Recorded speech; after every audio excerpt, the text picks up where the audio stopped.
Book 1. Canto 58. Trisanku cursed.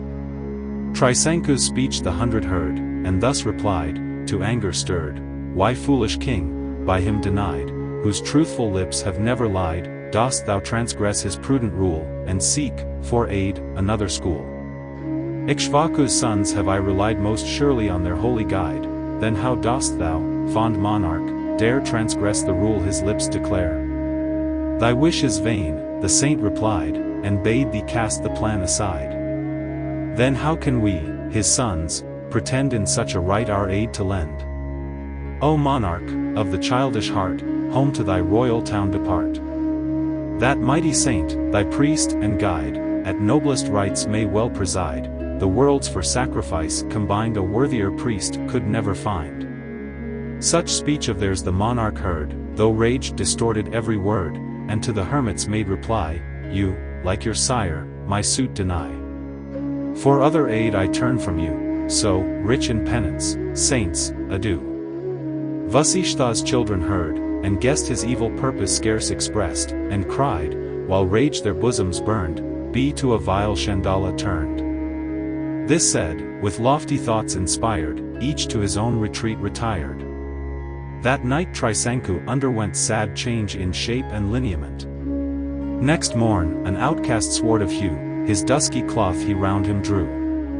His hair had fallen from his head, and roughness o'er his skin was spread. Such wreaths adorned him as are found to flourish on the funeral ground.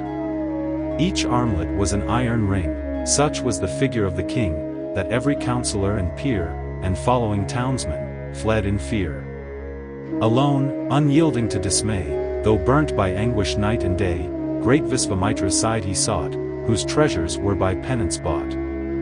The hermit with his tender eyes looked on Trisanku's altered guise, and grieving at his ruined state addressed him thus, "Compassionate, great king," the pious hermit said, "what cause thy steps has hither led, Ayodhya's mighty sovereign, whom a curse has plagued with outcasts' doom?" In vile Chandala shape, the king heard Visvamitra's questioning, and, suppliant palm to palm applied, with answering eloquence he cried, "My priest and all his sons refused to aid the plan on which I mused. Failing to win the boon I sought, to this condition I was brought. I, in the body, saint, would fain a mansion in the skies obtain.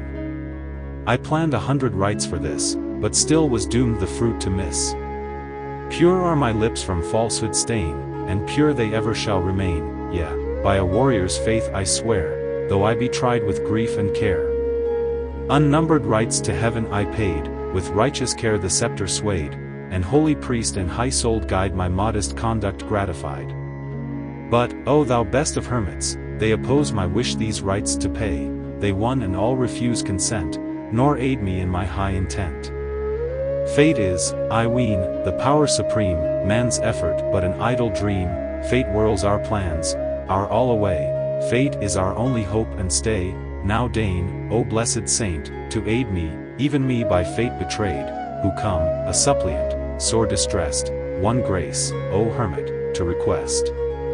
No other hope or way I see, no other refuge waits for me. Oh, aid me in my fallen state, and human will shall conquer fate."